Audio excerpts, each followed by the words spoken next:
Hola chicos, Química 29. Propiedades químicas de los metales. Aunque siempre los metales los hemos relacionado más con la física, por sus usos en la mecánica, en los utensilios, etc., también tienen una consideración química que vamos a ver muy importante. Las propiedades químicas de los metales, dice, son efecto, es decir, provienen de su poca electronegatividad, es decir, su escasa afinidad electrónica. No quieren electrones, al revés, lo sueltan. De aquí se deduce que todo metal tiene tendencia a ionizarse perdiendo electrones y por lo tanto formar ese átomo cargado positivamente que llamamos catión, es decir, forman cationes y se suelen representar por el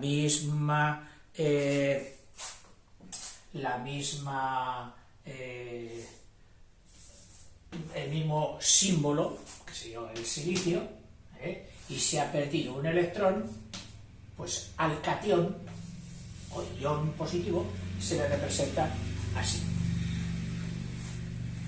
El potencial de ionización, es decir, la facilidad, la tendencia, el poder convertirse, que eso es potencial, el poder ser algo, el poder hacer algo, eso es lo que llamamos potencial. El fulanito tiene mucho potencial. ¿Qué significa? Pues que si quiere él puede convertirse en algo muy bueno, listo, etc.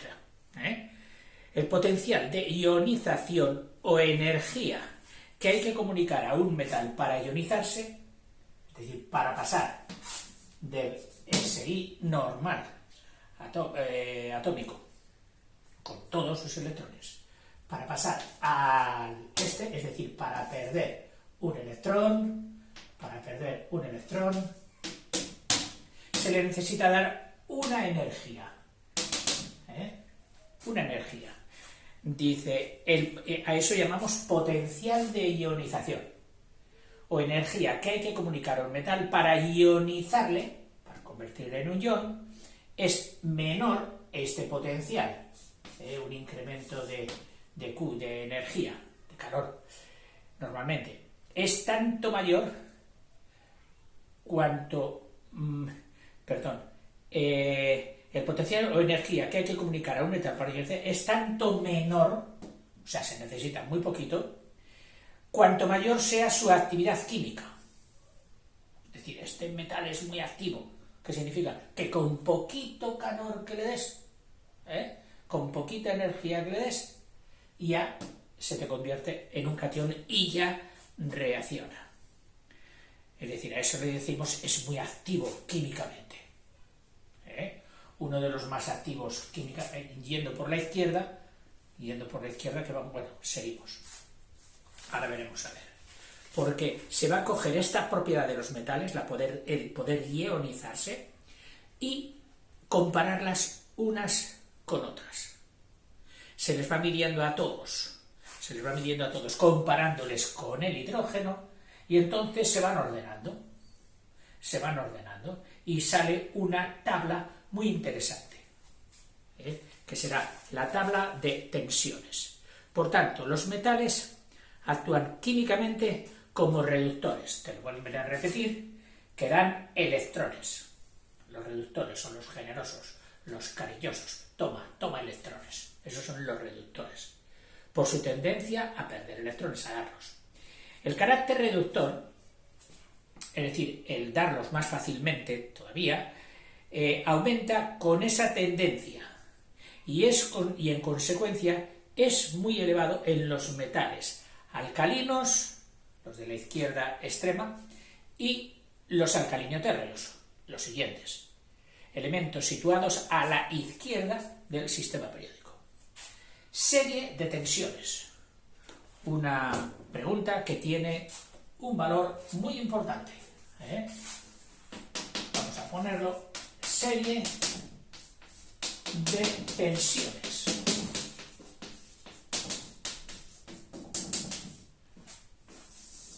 una serie, una lista ordenada de tensiones de los metales. A ver.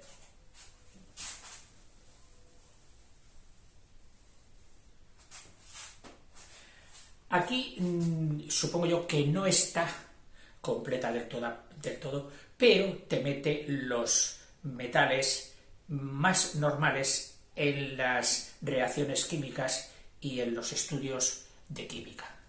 No olvidemos que estamos viendo química, pero a escala elemental. Si te quieres meter más, tienes muchas carreras de química, ingeniería química, etcétera, maravillosas. Aquí solo las cuestiones fundamentales. Dice, serie de tensiones. Si se introduce un metal en el seno de un disolvente, de alguien que le disuelve, pues aparece una tensión de disolución, o lo que es lo mismo, ¿a qué llaman tensión de disolución? Tendencia, querencia, propensión del metal a pasar al disolvente, a disolverse.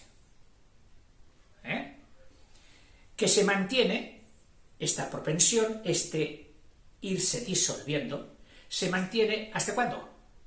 Llega un momento en que ya no se disuelve más, míralo, ya no se disuelve más. ¿Hasta cuándo? Pues hasta que la presión osmótica de la disolución es igual a la presión de disolución del metal. ¿Y qué es la presión osmótica?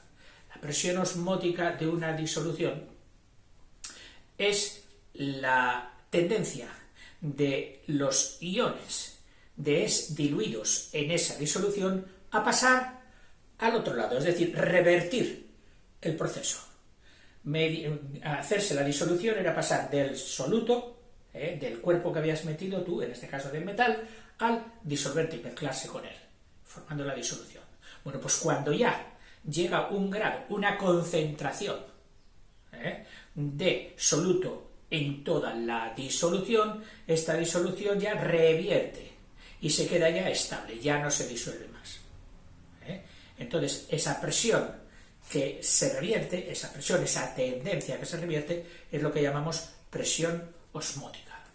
Se mide muy bien cuando entre lo más concentrado y lo menos concentrado, entre el soluto y el disolvente, se coloca una membrana semiimpermeable que marca al principio hasta que se equilibra, van pasando, las del disolvente, las moléculas de disolvente, van pasando por la membrana hacia el soluto para disolverle, para licuarle, para disolverle. Y en el momento que ya no pasan más, en ese momento diríamos que ya la presión osmótica está equilibrada. Entre el metal y la disolución se establece una diferencia de potencial, llamada potencial del contacto. O sea, tú has metido el metal dentro del disolvente y se da un potencial al haber hecho el contacto con el disolvente, cuyo valor, pues depende de qué este potencial, de qué dependerá. De tres cosas fundamentalmente. Primero, de la naturaleza del metal. No hará lo mismo el litio que el sodio, que el bario, que el calcio, etc. Depende del metal que sea. También dependerá de qué, de la concentración iónica de la solución. Es decir, si es una solución ya muy concentrada o todavía poco concentrada, en la que está sumergido. Es decir, tú lo has metido, qué sé yo, el litio lo has metido en una disolución que ya tenía iones de litio. Si esa concentración donde le has metido estaba muy concentrada o menos concentrada, eso marcará también la tensión, la propensión, la querencia a seguirse disolviendo más. Si lo has metido en una disolución poco concentrada, el litio seguirá teniendo mucha fuerza para seguirse disolviendo. Su tensión será grande. O sea que depende de la concentración de la disolución donde tú lo has metido. Y por último, de la temperatura, que suele ser positiva. Es decir, a más temperatura, más solución. No en todos los casos, es decir, se establecen unas gráficas de cómo va aumentando la temperatura de solución. Llega un momento en que a determinada temperatura ya no se disuelve más. Esto con el cloruro sódico es muy importante, ese comportamiento que observamos en el agua de mar, que es el cloruro sódico vital para la vida humana. Es muy importante esta gráfica de solubilidad. Dice, cuando el metal se sumerge, en el potencial de contacto, del que estamos hablando, solo intervienen los iones del metal que haya en la disolución. Es que en esa disolución a lo mejor hay otros iones diferentes que no son del metal que estamos probando. Bueno, pues esos otros no intervienen, son pasivos para esto. Solo intervienen los iones del metal que estamos investigando, que estamos probando y estamos haciendo que se disuelva. Y no de los otros posibles iones que pueda contener la disolución. Cuando el metal se sumerge en una disolución de sus propios iones que contiene una concentración normal, recordemos que es la que da el número de equivalentes por cada litro de disolución, y recordemos también que el número de equivalentes era el peso atómico de una sustancia dividido entre el número de valencia. Y eso en gramos, y luego partido por el litro de disolución, o por cada litro de disolución, eso es lo que se llama una concentración normal. Pues entonces, medido el potencial en ese momento, recibe el potencial normal metal disolución. Potencial normal metal disolución. La medida de esos potenciales normales, comprobados, verificados para cada metal, se comparan con el electrodo normal de hidrógeno, que sirve de comparación para todo. Y esta medida proporciona la llamada serie de tensiones, o también serie electroquímica.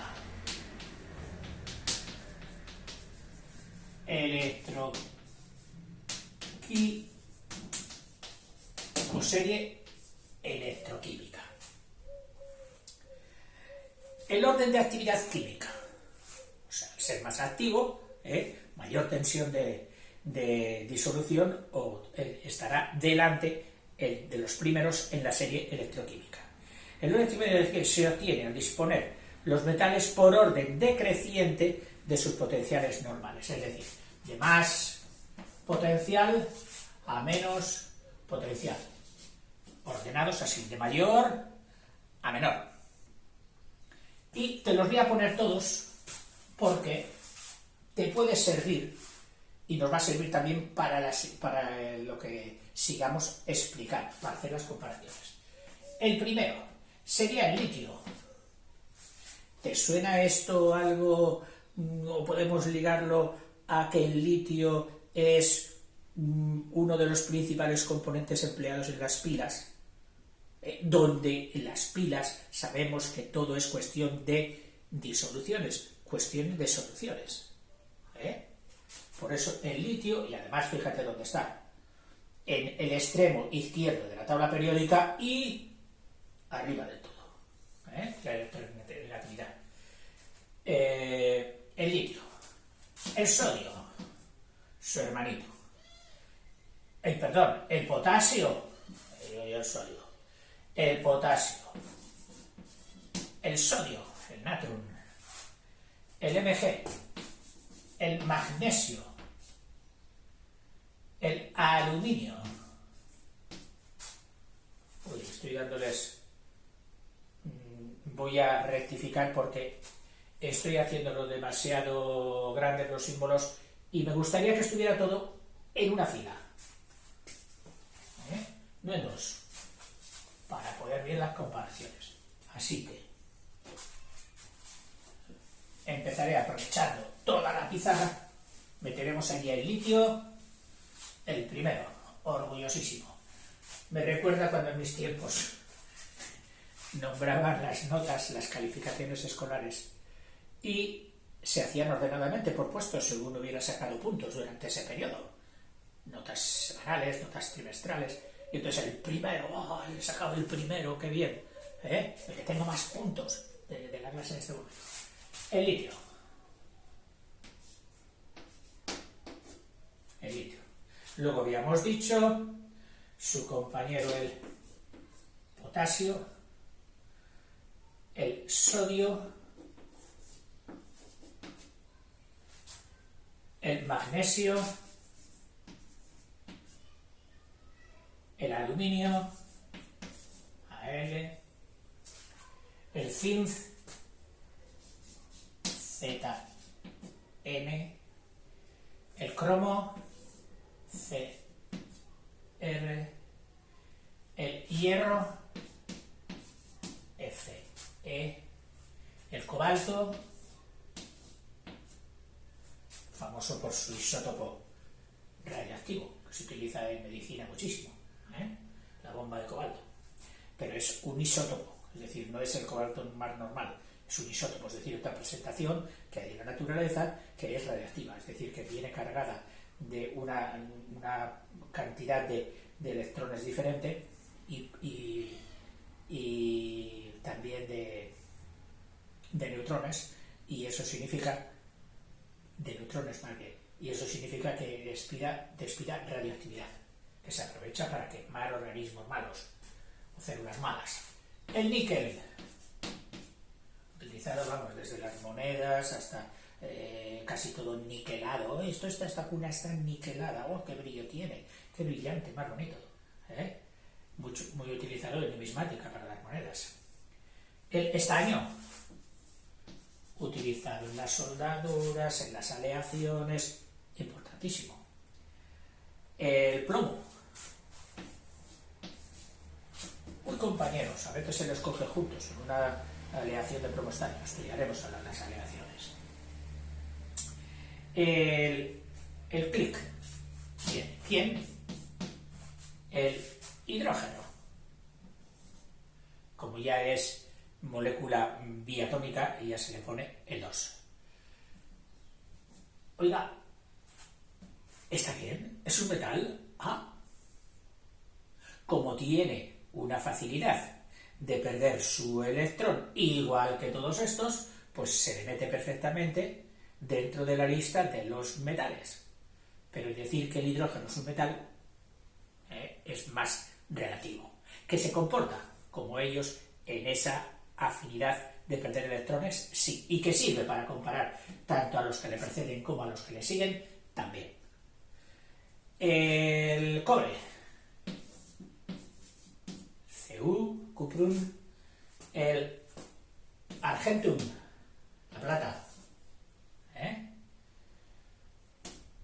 El mercurio, el único metal líquido a temperatura normal. Bueno, hay otros, hay otros también, pero este es el más famoso. El mercurio, el platino, uno de los más caros, y el oro. Aurum, y el oro.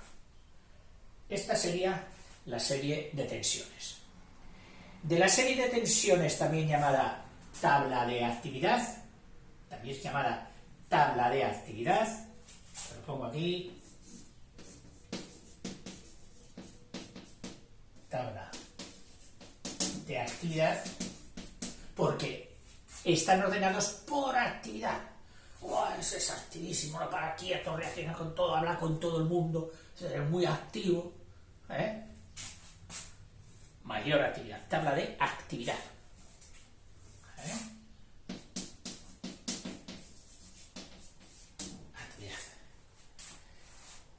Actividad química de los metales se deduce que, en general, luego hay que considerar cada caso en particular, pero en general, un metal desaloja de sus combinaciones a los que se encuentran a su derecha en la serie de tensiones, o si estuviera puesto en vertical, o debajo, en la tabla de actividad, que es lo mismo. Esta está puesta en horizontal, por eso habla de izquierda y derecha, y si la hubiéramos puesto en vertical, hablaríamos de debajo y encima. Siempre el litio, el primero, a la izquierda o arriba. Ejemplo, te pongo ejemplo. Tú tienes el zinc, ¿eh? Y tienes al plomo que está feliz, formando una molécula, ¿eh?, de nitrato de plomo. Nitrato de plomo. Bueno, pues el zinc le dice al plomo, mira, ¿dónde estoy yo? ¿Y dónde estás tú? Voy a por ti. Te voy a desplazar, te voy a quitar de ahí y me voy a poner yo. ¿Y yo qué haré? Tú te quedarás sueltecito. Te habremos echado de la molécula. O sea que esto, en la reacción normal, sería nitrato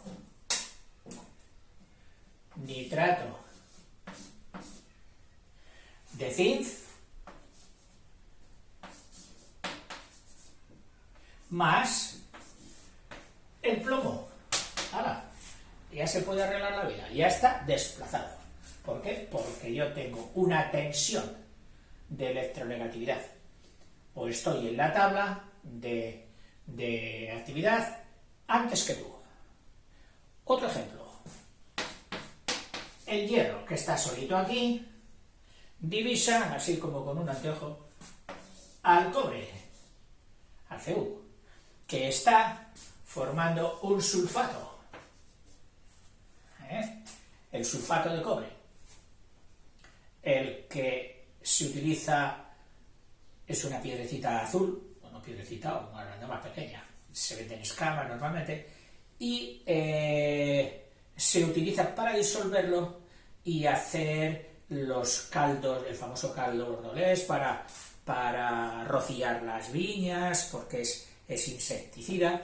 También se utiliza para limpiar las piscinas, todas las bacterias y todas las que pudieran tener el agua de piscina y que sería perjudicial, pues se echa una concentración de sulfato de cobre ya diluido y lo mata. Bueno, pero aquí no.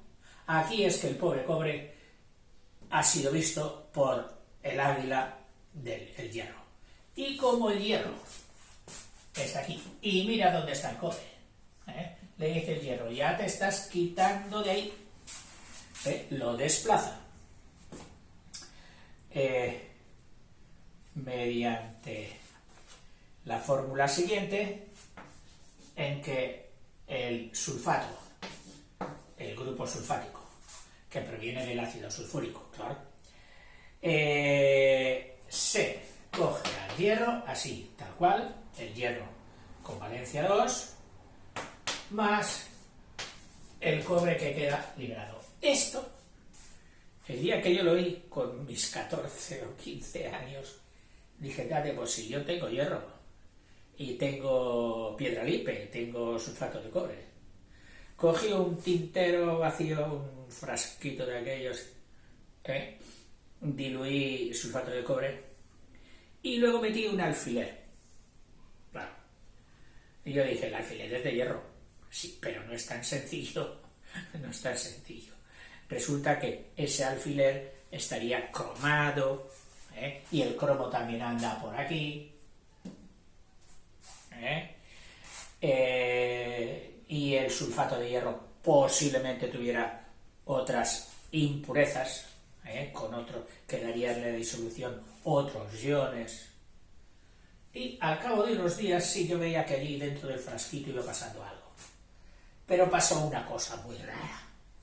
Las alfileres se habían como corroído, y habían desprendido cositas y tal, esto. Total, que cuando se lo presenté al profe, y yo que esperaba ver aparecer el cobre por algún lado, porque el cobre con ese color rojito, el cobre atómico, pues es muy vistoso. Digo, a lo mejor se me pone, las alfileres se me ponen todas con cobre, bañadas en cobre. No, ahí resultó una cosa rarísima, que al pobre profe también lo descolocó bastante. Y es que para todas estas cosas, pues claro, hay que tener mucha seguridad en lo que pones. Cuando hagas, o si se ha de hacer reacciones, tienes que poner productos muy puros. Si es cobre, cobre puro. Si es sulfato de cobre puro. Si es hierro, hierro puro. Y ojo, porque el hierro, como luego veremos en vídeos sucesivos, no es lo mismo un hierro que otro. No es lo mismo un hierro que se ha utilizado para hacer una lata de sardinas, que es un hierro dulce. Ya veremos a ver en qué consiste. No es que lo chupes y sea dulce, no. Se llama así hierro dulce. Para distinguirlo básicamente de lo que son aceros, que son aleaciones de hierro con carbono. Y con otros metales, que también estudiaremos las aleaciones. Pero bueno, no quiero disgregarme más. Te lo he comentado porque me acuerdo siempre de aquella trastada que hice, bueno, de aquel experimento que, claro, no salió como yo pensaba. Y ahora es el cobre el que va a hacer de desplazador. Es decir, aquí, por ser con el hierro, me vi desplazado. Pero aquí voy a desplazado ¿a quién? Pues ni más ni menos que a la señora plata, en el que está aquí formando molécula con el NO3, formando el nitrato de plata. Famosísimo, está en la vida real. El nitrato de plata a veces se utiliza para quemar verrugas. Un poquito hay una verruga con nitrato de plata. Que a veces se pone en sal y otras veces en disolución, en solución. También se forma o se coge, es fotosensible, es decir, con la luz forma, y en la proximidad de otros cuerpos, forma haluros de plata, es decir, sales halógenas de plata, de cloruro de plata, etcétera, etcétera. Y ese cambio con la luz se aprovechó para hacer las películas de fotografía. No, ¿qué vas a hacer? ¿Vas a abrir esa...? Claro, hoy ya los chicos jóvenes ya no saben lo que era antes coger un carrete y cargar la cámara.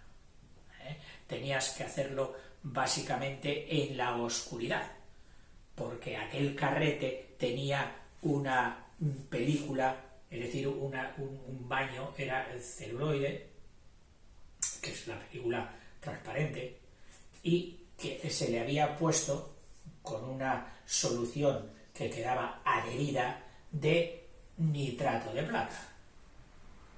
Entonces, si le daba la luz, ya no valdría para hacer fotos, tenías que meterlo en la cámara. Y entonces ibas pasando así, y la película aquella metida, el rollito, el carrete que llamábamos, iba deslizándose, pasando por delante del objetivo. Y cuando tú veías algo que te gustara o te podía tal, ¡plum!, con el ¿cómo se llama? El botoncito de la foto, ahora no me sale, vamos a llamarlo interruptor. Bueno, pues tú hacías que durante unas décimas de segundo, milésimas, dependiendo de cuánta luz quisieras que entrara o no, entrase la luz por el objetivo, que tenía una lente especial que concentraba los rayos de lo que veía en una porción, una superficie así, que era la que tenía el carrete dentro, y lo impresionaba. Sí, así se decía el nombre. La impresionaba. Y lo dejaba impresionado. Permanecía en la cámara hasta que ya hubiese acabado el carrete. Y entonces venía el proceso del revelado. Pero bueno, ya no te cuento más, que si no me voy a ir por las ramas constantemente. Bueno, de estos carretes ya utilizados, que ya hubieran sido revelados y hubiéramos hecho ya las fotos, no los tiraban, no los guardaban y decían, no, es que no los tires porque eso tienen plata. Es decir, la plata, el nitrato de plata, que se había utilizado en ese carrete, luego se recuperaba. ¿Cómo? Pues, por ejemplo, desplazándola con una solución de cobre. Por ejemplo, digo que no sé exactamente, pero podría ser. ¿Por qué? Porque esta reacción, pues el cobre desplaza a la plata y quedaría pues así. Nitrato de cobre más plata, que siempre es algo valioso. Un metal actúa como un metal cualquiera, es decir, actúa como oxidante, para los que le preceden. Es decir, a los que le preceden les coge los electrones que ellos están soltando. Actúa como oxidante, es decir, les coge electrones a todos los que tienen por delante. Y actúa como reductor, para todos los que tenga a la derecha. Es decir, en vez de cogerles electrones, les dará electrones. O sea, esto es como la vida misma. Tú, con un determinado tipo de personas, serás así y serás así. Pero con otro tipo de personas no vas a ser así como con esos. Vas a ser lo contrario. La química y la vida. Oye, ¿tú eres de derechas o de izquierdas? Mejor que no fueras de ninguna de las dos cosas. Mejor que fueras neutral. Y en cada caso que tuvieras que votar, examinases lo más objetivamente posible cómo se portan o cómo se ha portado el que mandaba hasta ahora y por quiénes pretendes sustituirlos. Pero bueno, que depende de dónde estés, en un determinado momento y con una determinada gente, tendrás una actitud más conservadora, y en otro momento, siendo tú mismo, con otro tipo de personas, pues te van a juzgar, te van a llamar que eres liberal. En un momento te dirían, este es de derechas, mira lo que dice. Oye, este es de izquierda, mira lo que dice. Y eres el mismo. Lo que pasa es que depende de los que te rodean, de que tu comportamiento no es el mismo según la gente que te rodea. Por eso Ortega y Gasset recuerda que dijo, yo soy yo, sí, y mi circunstancia, y todo lo que me rodea, que también es como si fuera yo mismo. O sea, yo soy yo, pero con mi actividad, dependiendo de a quién tenga que desplazar, o a quién tenga que dar electrones, o a unos se los daré y a otros se los quitaré. Podré ser oxidante, y les quitaré electrones, y podré ser reductor con otros, y les daré electrones.